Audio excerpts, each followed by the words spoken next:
Hey guys, took me a second. I'm new to doing these videos, but I'm doing a live stream here for the Patreon about the next step in creating, and I wanted to do something about writing. Some people asked for some other content, which we'll get to at some point, but I wanted to go into writing a bit right now. I already kind of sent you the information via the sorry, I'm trying to do two things at once here. I sent you kind of a breakdown of how I do things as far as writing through a normal word or text post. So if you haven't seen that, feel free to take a look at patreon.com/village comics and give you a little bit of how my formatting, um, just like a basic form of my outlining and stuff too. But basically, I want to kind of talk a little bit about. Kind of be repeating myself a little bit from what I posted before. So definitely check out the other information. My first video was about the inspiration to jump into writing comic books, and now we're talking about the writing process itself. So when I dove into writing comics, and I kind of had the background of writing screenplays, so I had to kind of teach myself how to write for still action versus moving action. But at first, I tried to use a complicated screenwriting program, basically, that it had a lot of little quirky things that wasn't really made for writing comic books. It was made for writing screenplays, but you could get templates that would let you use it as basically let you use it as a um, comic book template.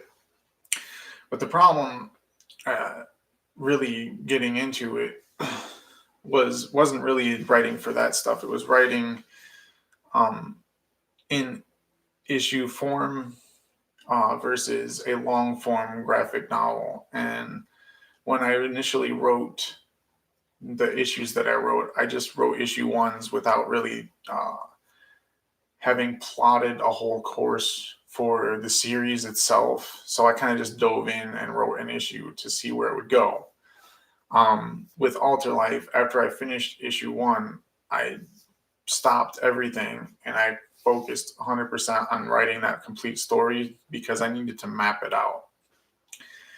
Now, first off, with the formatting, coming back to that, I just kind of stepped away from using any screenwriter programs or anything because I feel like it's too much of a distraction. And if you're going into writing and you find that you actually got yourself sitting down in front of the computer, the last thing you need to be doing is wasting your time trying to figure out how to format these things. So I just do it really simple now. I have a page, I have a panel number, a panel description, and then any of the dialogue that goes within that panel. It's essentially the same thing throughout, unless I add some funky, complicated double page spread or something, which I don't usually do unless it really calls for it. So basically, don't overcomplicate it when it comes to writing with the screenplays or the comic scripts. You don't need anything fancy to do this. A Word document will do plenty good. Just make sure you're consistent with it and make sure that it's legible and clear to your artist. The other thing is you want to communicate with your artist so that you know that their descriptions that you have given them in those pages are enough for them to go off of. Some artists want more description, some like to be able to kind of make their own thing out of it. I tend to give about, as much as I desire as far as instructing them on the page, but I also always tell my artists if they see a better way of doing things to tell me, because I don't have the artistic mind in that sense. I'm writing a story, and sometimes an artist can see it on the page better than you might be able to. So I always ask for a little bit back and forth there if they see something different.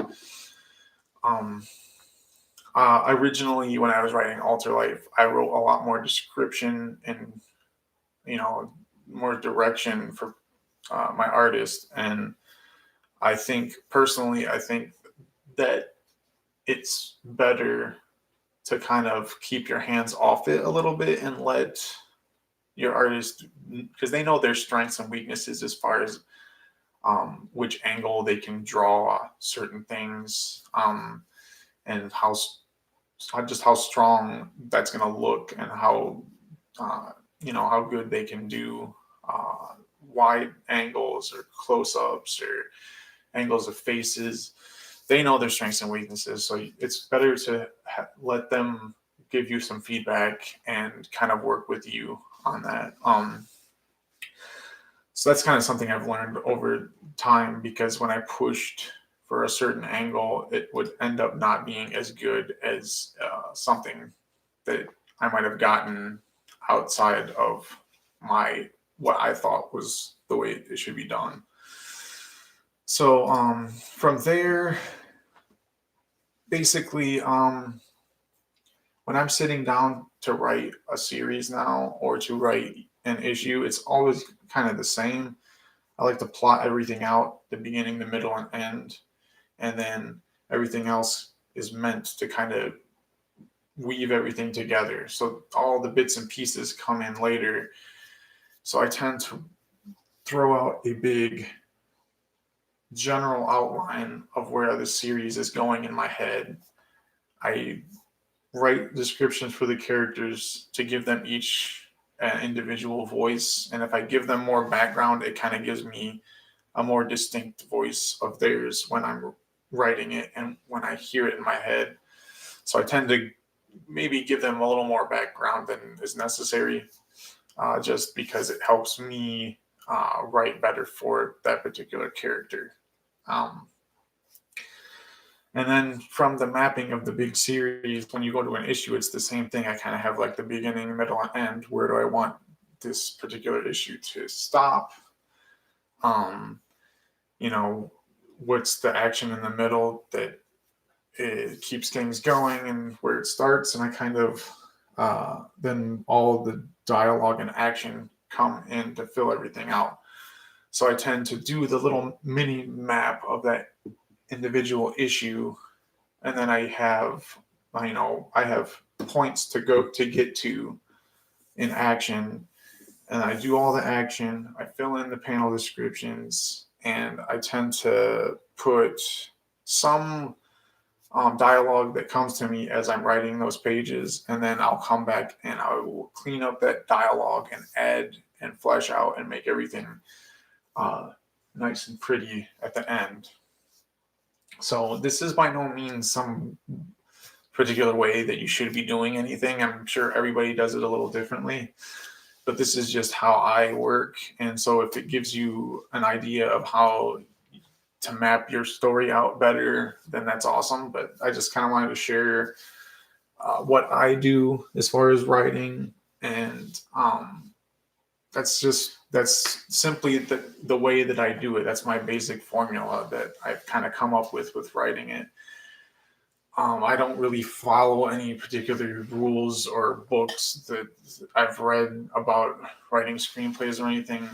Personally, I've seen a lot of movies, I've read a lot of books, I've read a lot of comics. I feel like I have a rhythm to pacing that keeps people interested, and I always end my issues in a way that it might not be a total cliffhanger, but it's something that always gets you to want to read the next page. And the biggest thing that I've learned from the one thing I'd have taken away from I don't even know which book I got this from, but it's every page of a comic should make you want to turn that page to the next page.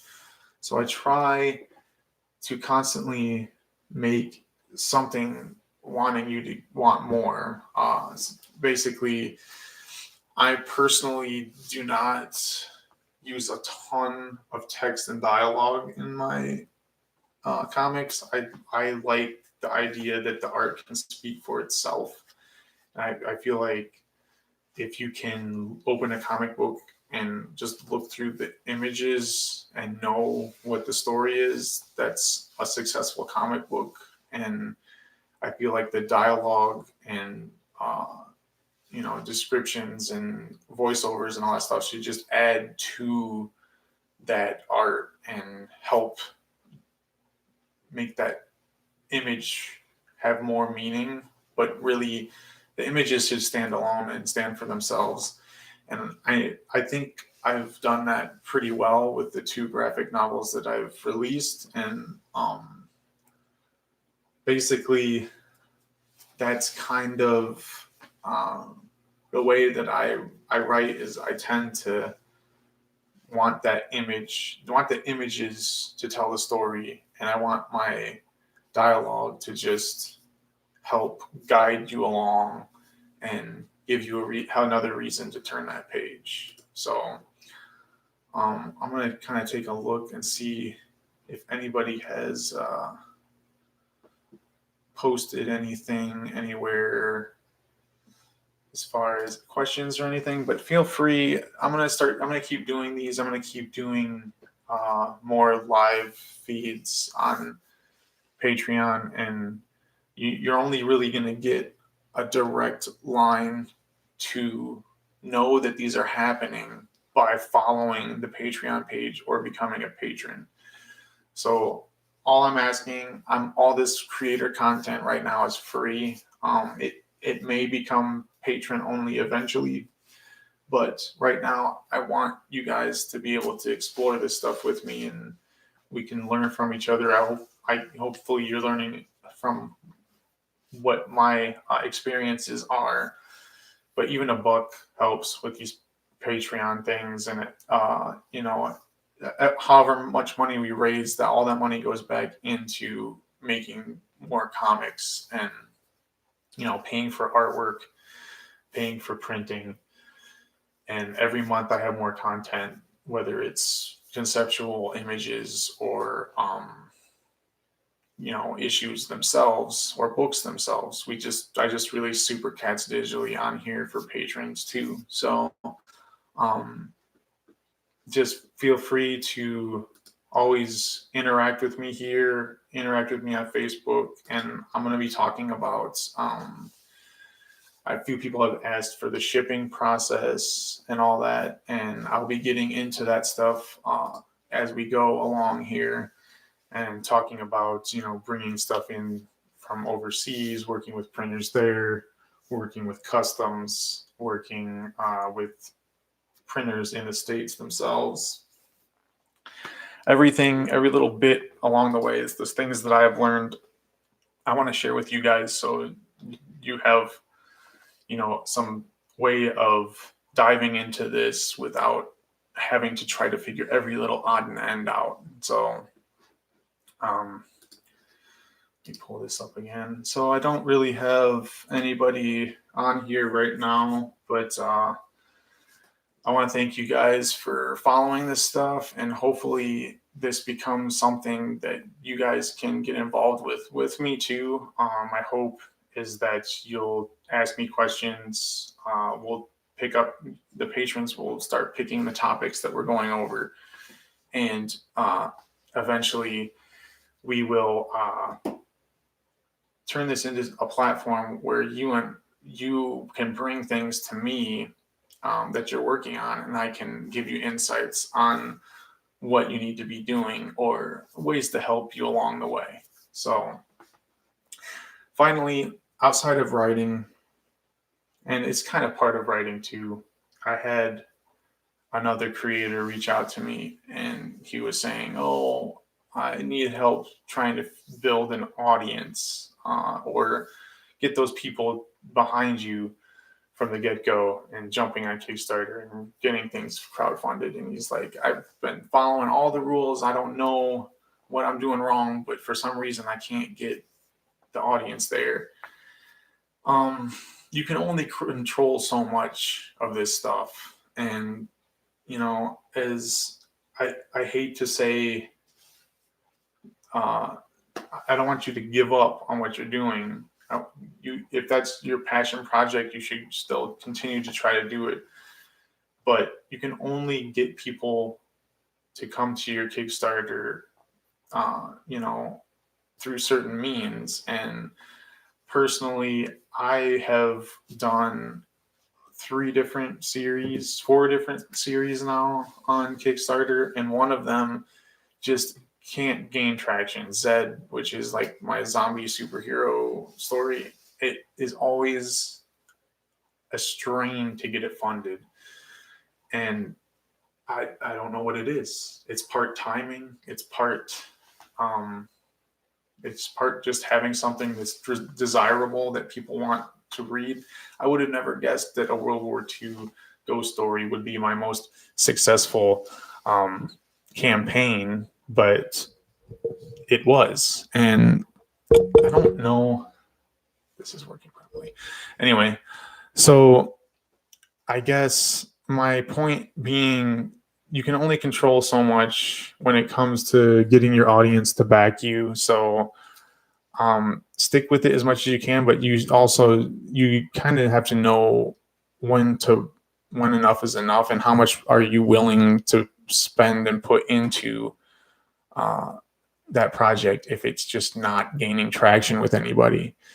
So I guess personally, I'm considering walking a bit away from Zed for now and maybe doing it when I can, because I really like to finish it, but it's not something that's lucrative as far as me spending my time writing and pushing it on a crowdfunding website. So